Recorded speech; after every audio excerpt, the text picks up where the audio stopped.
Okay guys, so welcome to a new video. So today I wanted to talk about the season finale of Fear the Walking Dead and the premiere of Dead City. I wanted to do it in one video. So the first part's going to be about Fear, the second part about Dead City. I'll put a timestamp to when I start talking about Dead City, if that's all you care about. If you care about both of them or Fear the Walking Dead, then just start at the start. I've only watched Fear the Walking Dead finale at the moment. I will come back, watch Dead City, put it all together, upload it. But I kind of wanted to, with the finale of Fear the Walking Dead, I just wanted to go through my notes, and I have a lot, I don't know if I have a lot about what I want to say, but there's some things I definitely need to talk about, so I just run through my notes. So, this was another Morgan episode, another Morgan-focused episode, I should say, so that didn't make me too happy. I don't like my Morgan-focused episodes, I really don't care about them, and we had another one, so that wasn't great. I thought the episode was quite annoying, and to be honest with you, or at least the first half. I thought the first half was quite annoying. But again, with the Morgan-focused episodes, that's kind of what you're going to get. You're going to get an annoying episode. One of the purposes of this episode was Morgan seeing Red, and there were flashbacks, or little cuts when Morgan went to Red, and Morgan was somewhere else. I just thought that was really cheap. A really cheap cutout way. And it was even explained, Mo took Morgan inside the boathouse or something, and Morgan said, how'd you even get me in here? And Mo said, I forgot what she said, but she just said something, and they never talked about it again, which is kind of hinting, or in terms of, says to me, this is a cheap transition to get someone somewhere or something. But the interesting stuff, Strike's dead. Did not think that they would do that, but they did that. That was pretty cool, but I thought her death was pretty bad. It happened like that. I don't know, I'm not happy with the death. The show has perfect timing, which isn't a good thing. It basically means, or what I mean it as, is things will happen just to push the narrative. They're not cleverly worked into this plot. Oh yeah, that makes sense that would just happen and they'd both come together at the same time, or they'd be there then and they'd be there then. No, it just kind of happens. And I know that I say that, I've mentioned it a couple times. We really do have to deal with it, but it is annoying. I'm not gonna sit there and say and just not talk about it it is a negative. And then we literally go all the way. Oh no, sorry, it's on the other side. Sorry. Then Finch died. That wasn't good. I couldn't believe they did that. Well, I say it wasn't good. I think it was brave. I think two big deaths already. No one ever predicted that Dwight and Sherry's kid would die, because some people predicted that they wouldn't even have the kid. So that is pretty insane. I want to talk about it more in the season 8A overall conclusion, but I think that season 8 was very bold with the deaths, and I actually respect that. I mean, there were 3 main deaths, Finch, Grace, and Strike. That I am actually pretty impressed that they did that. That is pretty entertaining and pretty, I didn't like Grace, I'm glad she died. Strike, whatever, and Finch is actually a sad death, someone I didn't think deserved to die. So, I'll talk about that more, but I actually respect that. I think that was pretty good. Dwight and Sherry then broke up. I couldn't believe that. But I think the circumstance of their kid dying and they break up, I can see that. I couldn't see it if it just happened, but with the circumstances, I can understand it. So, while I do wish that didn't happen, and I'd like to hope that maybe they get back together, I'll sit here and say it was fine, Madison possibly being the leader of Padre. The show, this is the good parts now, the back half, the really, really conclusive stuff. Madison is possibly going to be the leader of Padre. That's the way that it seemed to be, and I would be really excited if that happened. Madison shined in every episode she's been in, and this was just no exception. Madison was great in this episode, and the conclusion where she was we're going to help Padre, or we're going to make Padre what it should have been, we're going to reunite these people and create something bigger. It was so good. Morgan and Mort are going to find Rick, which makes me believe that Madison is now going to take Fear as her show again, which I'm praying that happens. I'm praying that we do not see Morgan again. If we have to see Morgan in the Rick spin-off, I'm okay with that, because if we can get 6 episodes, the end of Fear the Walking Dead, back to Madison being the lead and having this thing where we see Strand again, Luciana, one other thing I'm going to mention in a minute, it could be so good. Like, and even if it's not enough time, if Morgan can just leave, I would be so happy.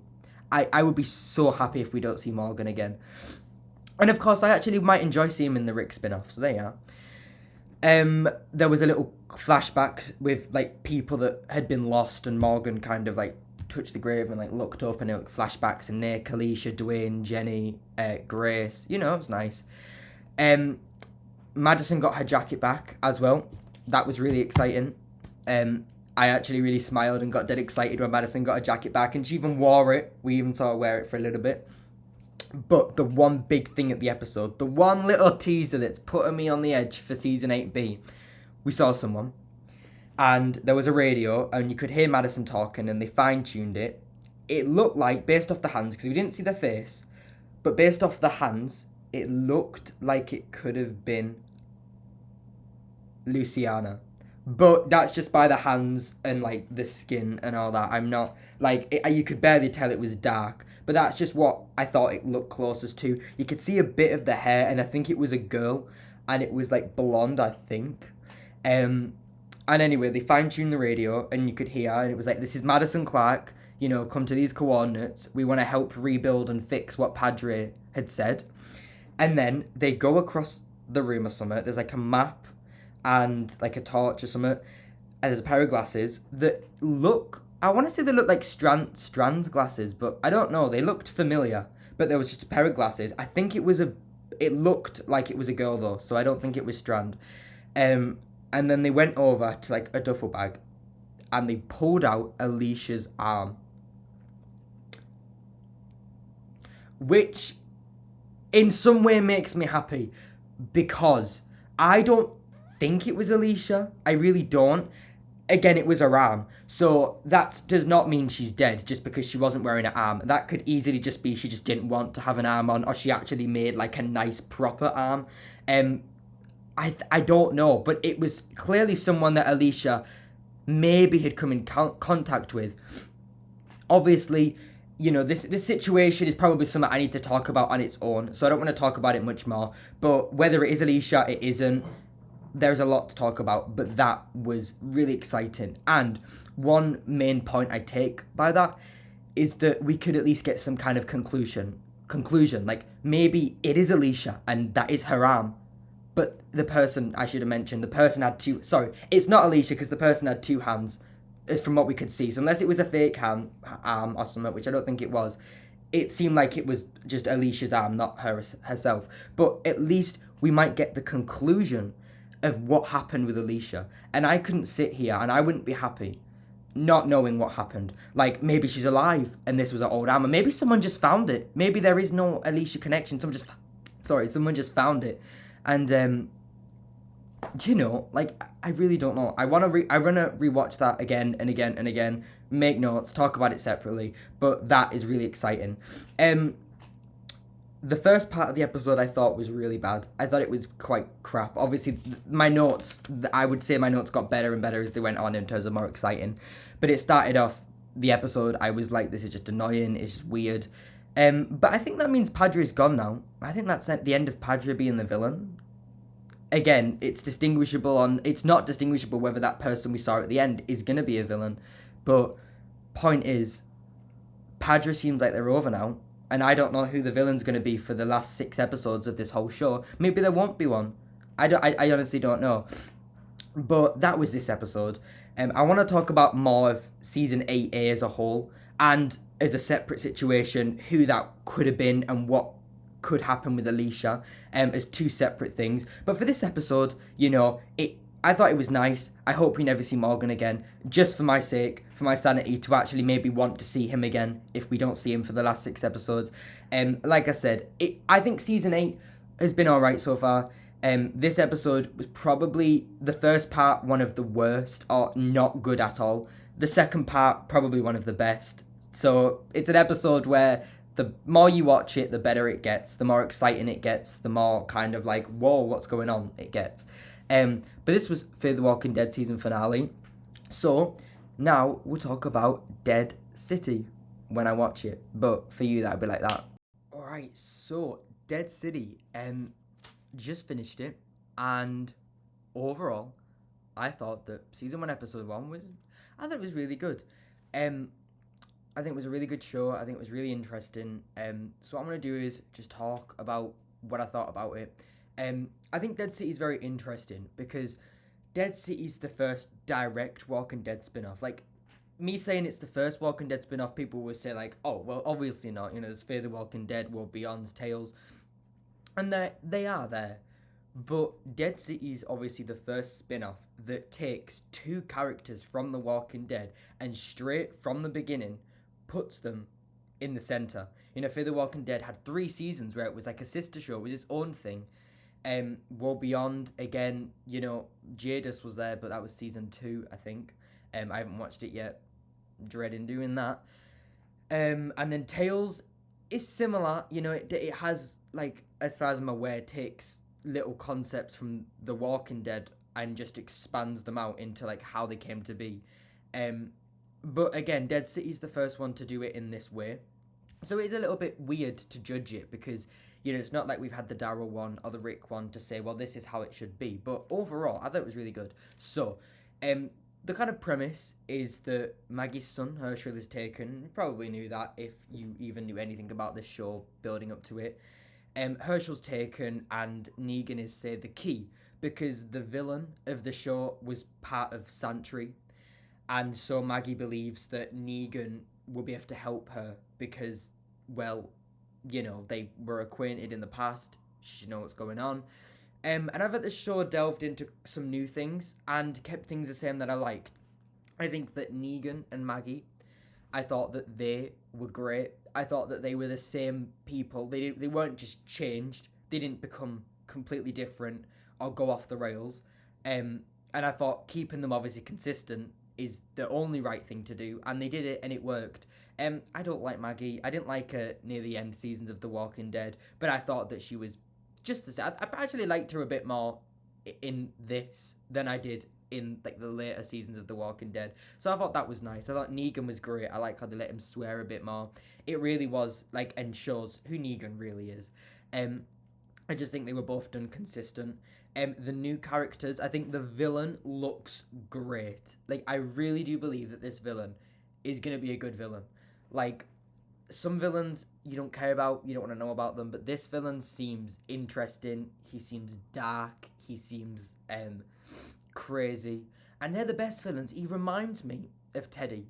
And I loved Teddy. Teddy was great fun. And this villain seems like an even darker version of Teddy. Well, if you can say that. I mean, Teddy bloody blew up a whole area. So I don't know what you can say about that. But, you know, with a good villain and definitely high stakes with Herschel, it will create a lot of tension with the characters, as I would hope. And that might be very interesting. You know, Maggie's already been tense at Negan for like 5-6 seasons, which is some way I can understand, you know. It is a very horrible thing what Negan did. And just the high tensions and stakes of Herschel, Maggie taking that out on Negan, it is great to see. It's like, their dynamic is going to be something so interesting to like watch during this show. And I think the premiere started it off quite nicely. It kind of put them in a middle ground where Maggie's still mad. You know, it's not like they're friends, but that Maggie doesn't hate Negan. Like, she's mad, but it clearly seems like there's some middle ground where she's not put it to bed, as she even said in the show, but she's kind of found a way. The show is getting involved with a little bit of law, which is quite interesting with these post-apocalyptic kind of shows, you know. There have been bits of law in The Walking Dead, especially season 11 and that place. I completely forgot the name of it, but you know what I mean, the big season 11 place, the Commonwealth. But the thing about the Commonwealth was it practically felt like it was normal life. But the way that law's done in Dead City, it feels as though like you're still in the post-apocalyptic world with law. It's not like normal life with law, it's the post-apocalyptic world. So it's going to be interesting to see how much law plays into this. That cop we met, I don't know if he's still alive. There was a kind of part during the episode where he got knocked out and the building got flooded with walkers. So whether he dies or whether he doesn't, I don't know. But it seemed quite it's quite interesting to see the way that they brought Law in, because we've seen it in the past, but this is obviously a big catalyst in what's going on. You know, the chase for Negan and Maggie needing Negan, and this again just more clashing of dynamics and story ways, just like working within each other. I thought it was very good. What else? I thought it was just, I don't have anything bad to say about it, really. The more and more we get on, you know, the more I'll compare it with between episodes, and then when Daryl and Rick comes out, and we'll see how those spin-offs are interpreted with Walking Dead characters starting off as the main, will be quite interesting, because Fear, you know, Morgan didn't come until season 4. The show already had a big foundation and was very good before Morgan came. And Morgan, you know, he wasn't, in my opinion, I didn't like him in The Walking Dead anyway, but like Negan I really liked. Maggie, I didn't hate. I thought she was annoying, but I didn't hate her as much as Morgan anyway. I like Manhattan. I nearly forgot to mention that. I love Manhattan. I do love a good setting. And I think there have been some really crap settings. I think Texas was done well with the original seasons of Fear. I thought Mexico was good in Fear. But I think like season 4 and 5, the setting, I don't know if they were still in Texas, but I thought that was so boring, so bland. I think The Walking Dead had quite a few bland settings as well, but I think Manhattan is great. Having a bland setting isn't always bad, but having a good setting like Manhattan and Mexico, it just makes it more engaging. And clearly we're already seeing the effects of this new setting, because they were like, at some point they were like flying walkers. Not flying walkers, but like falling, like getting pushed off buildings and all, like raining walkers and raining zombies. Like that's something that you're only going to see in Manhattan with these high buildings. So obviously it already shows that this new setting is getting interesting. Between like scrunging away around the city, like the start of The Walking Dead with Rick in season 1, like it just makes it more entertaining, more like what are they going to do, where are they going to go, what can they pull from this. The way that we got introduced with the villain, we saw him with Herschel, but after that he then went to go and chase someone that escaped, in which then they tried to zipline across a building and he just chopped it off and he fell. The villain guy chopped it off, and this guy that was trying to escape, he fell like 30 stories, he said. Do you know what I mean? Like, this is what Manhattan could do. It could make the show very, very fun, very, very interesting. That's all I had to say. I cannot wait for episode 2. It's going to be great, especially now that Fear the Walking Dead is going to be over for a little while. We're going to have to wait a while for that. Dead City is going to be the new focus of attention every week. It's having our first impressions of that. But so far, I enjoyed the episode. I would give it... I'd probably give it a 9 out of 10. I really thought it was quite good. I thought it was a great way to introduce the characters, get them back together. But yeah, thank you for watching this double episode of Fear the Walking Dead and Dead City. And please tell me what you thought about both of them shows. Which one are you more excited for? You know, was the season finale of Fear something that made you excited for 8B? Or did it just completely finish you off for season 8? Are you just done now? Dead City, are you excited for it? You know, are we going to be ready for it? Did you think it was good or did you think it was bad? What would you change about it? Thank you for watching, and I will see you all next time.